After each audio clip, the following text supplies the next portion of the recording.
Protest شروع ہو جائیں تو اس میں کوئی حیرانی والی بات نہیں ہوگی۔ فصلیں تباہ ہو چکی ہیں گلگت بلتستان میں سیلاب کی وجہ سے، اور خوراک کی قلت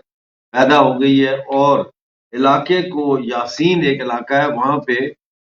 2 مہینے سے ناظرین آٹا جو ہے یعنی گیہوں اس کا کوٹا نہیں دیا گیا۔ یہ کچھ خبریں آپ کے ساتھ میں شیئر کرنا چاہ رہا تھا جو پچھلے دنوں کی ہیں، اور لیکن ایک میں آج آپ کے ساتھ گفتگو کرنا چاہتا ہوں کہ پاکستان کے جو وزیر اعظم ہیں وہ جا رہے ہیں، بلکہ پہنچ چکے ہیں وہ نیو یارک میں، اور وہ یونائٹڈ نیشن جنرل اسمبلی کے اجلاس سے کریں گے خطاب۔ اب ناظرین بات یہ ہے کہ انہوں نے خطاب سے پہلے ہی پاکستانی میڈیا نے یہ کہنا شروع کر دیا ہے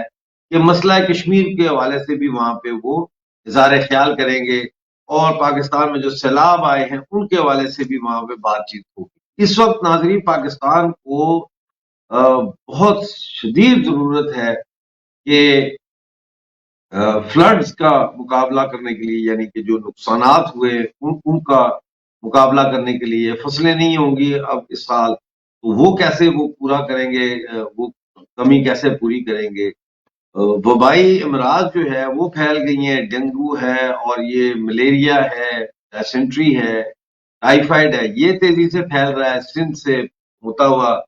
پنجاب سے گزرتے ہوئے خیبر پختونخوا تک یہ پھیل رہا ہے۔ ان چیزوں کو کیسے کیا جائے ٹیکل، اور اس سے بھی بڑھ کے جو 4.25 کروڑ لوگ بے گھر ہیں جن کے خاندان اجڑ گئے، ان کے خاندان کے کوئی 8 مر گئے، کوئی 5 مر گئے، کوئی 6 مر گئے، یہ لوگوں کو ریہیبلیٹیشن ان کا کیسے ہوگا؟ اس حوالے سے یونائٹڈ نیشن جنرل اسمبلی میں تقریر کا تو مجھے سمجھ میں آتا ہے کہ یہ ایک پاکستان کا وزیر اعظم ہے، وہ یونائٹڈ نیشن جنرل اسمبلی سے خطاب کر کے اپنے مسائل لوگوں کے سامنے، دنیا کے سامنے رکھے گا، یہ بات سمجھ میں آتی ہے۔ سمجھ میں جو بات نہیں آتی وہ یہ ہے کہ ایسے وقت میں اس موقع پر بھی وہ کشمیر کا مسئلہ جو ہے وہ یونائٹڈ نیشن جنرل اسمبلی میں کس حوالے سے پیش کرنے کی کوشش کی جا رہی ہے، جبکہ پچھلے سال 21 فروری سے لائن آف کنٹرول پہ جو ہے وہ سیز فائر ہے۔ یہاں پہ ایک واقعہ میں آپ کو مزاحیہ ایک یا لطیفہ کہہ لیں یا ایک پیرابل کہہ لیں سناتا ہوں، اس کے بعد میں آج کے مہمان کو ساتھ جوڑوں گا۔ ناظرین ایک مینڈک تھا اور ایک بچھو تھا، تو بچھو نے مینڈک سے کہا کہ یار تم تو تیر سکتے ہو تو مجھے پار لے۔ تو مینڈک نے کہا نہیں بھائی تو ڈنگ مارے گا۔ اس نے کہا میں پکا وعدہ ڈنگ نہیں ماروں۔ تو کہا اچھا چڑھ جا میری پیٹھ پہ۔ تو وہ مینڈک اس کو لے کے دریا پار جانے لگا۔ جب وہ مڈل آف دا ریور میں پہنچا تو اس نے ڈنگ مار دیا۔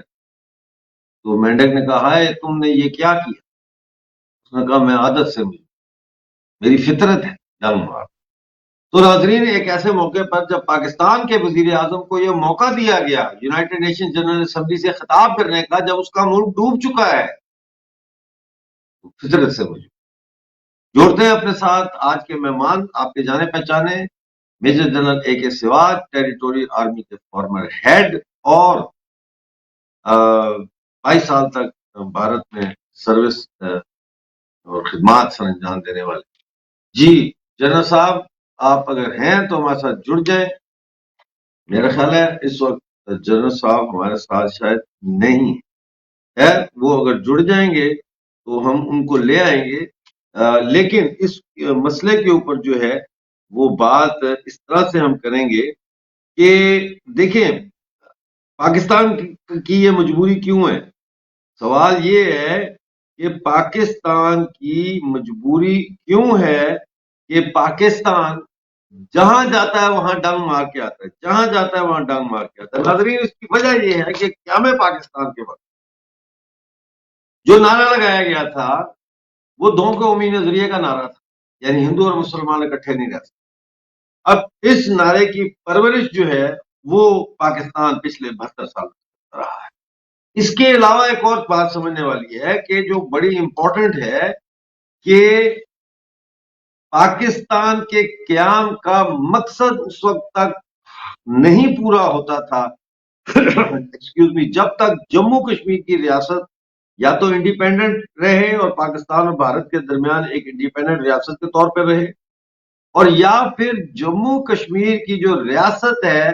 اس کے مغربی جموں کے حصوں کو اور گلگت بلتستان جو ہے ان کو اس ریاست سے کاٹ کر پاکستان میں شامل کیا جائے، باقی کا جو بھی کرنا ہے وہ بعد میں ہوتا رہے۔ لیکن یہ ضروری تھا، یہ بات سمجھے بغیر مسئلہ جموں کشمیر کو سمجھا ہی نہیں جا سکتا۔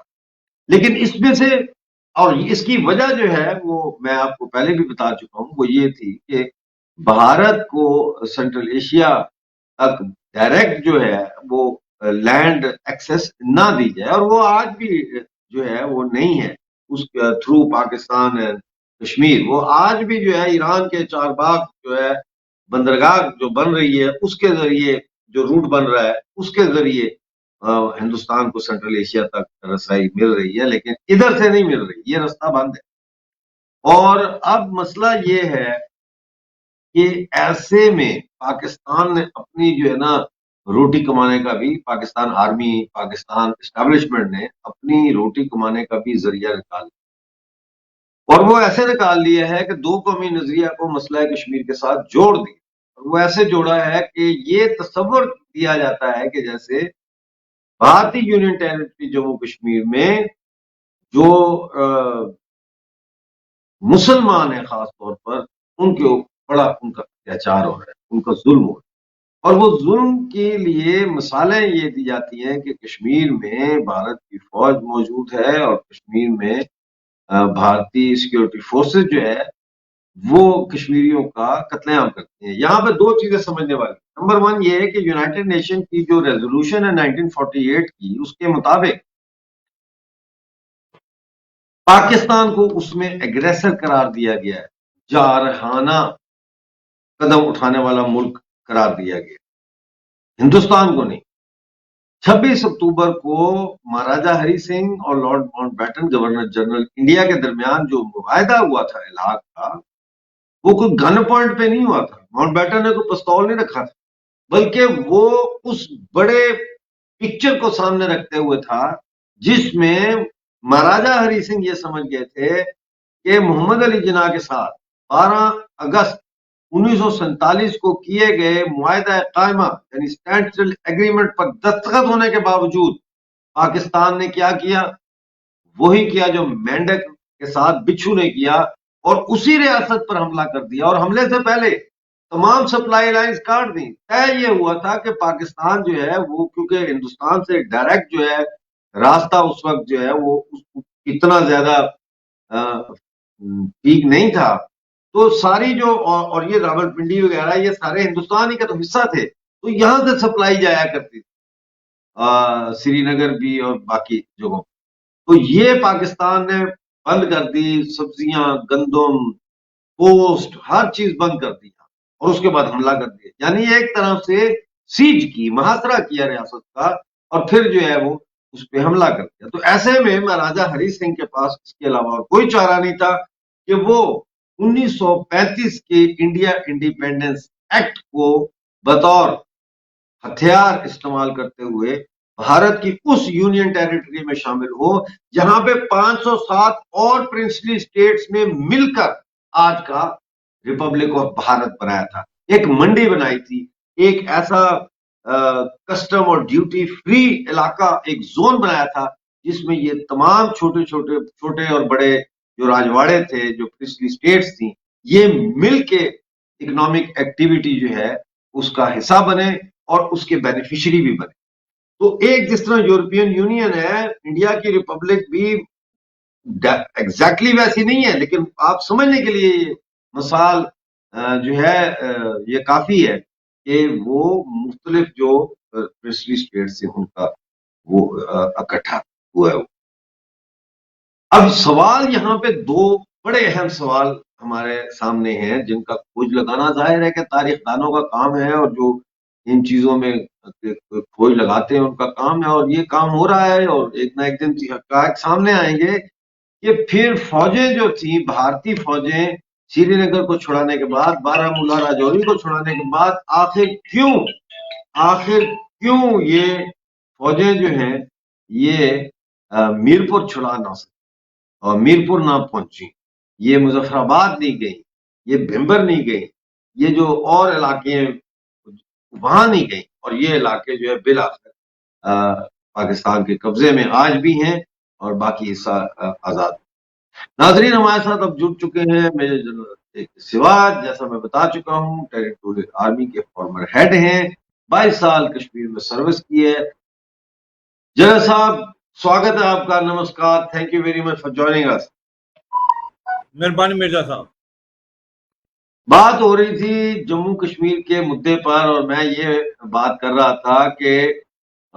کیسے جو ہے انگریزوں نے، کہ ہندوستان کا اس وقت کا سی این سی بھی انگریز اور پاکستان کا سی این سی بھی انگریز، اور کیسے انگریزوں نے یہاں کے جو پورا ایک جیو پولیٹیکل جو امبیلنس کریٹ کیا اس خطے کے اندر۔ لیکن میں چاہوں گا کہ آپ سے یہ پہلا تو یہ پوچھنا چاہتا ہوں کہ یہ سری نگر میں جو ملٹی پلیکس سنیما کھلا ہے، اس کی کیا خبریں آپ کے پاس؟ کیا کوئی جشن مشن ہو رہا ہے وہاں پہ سری نگر میں؟ لوگ کیا کر رہے ہیں؟ بھنگڑے ڈال رہے ہیں؟ دیکھو اس میں کوئی شک نہیں کہ یہ شوپیاں اور پلوامہ میں ہیں جو کہ ساؤتھ کشمیر کے ڈسٹرکٹ ہیں۔ آپ کو پتہ ہے کہ پکچروں کی شوٹنگ بھی پہلے کشمیر گھاٹی میں بہت زیادہ ہوتی تھی، آج سے 30-40 سال پہلے، اور اس کے بعد پکچریں بھی لوگ بہت دیکھتے تھے، لوگ پسند کرتے تھے، اور وہاں پر سنیما ہال تھے، مگر یہ سبھی بند ہو گئے تھے جب یہ ملیٹنسی سٹارٹ ہوئی تھی، ٹیررزم سٹارٹ ہوا تھا 1990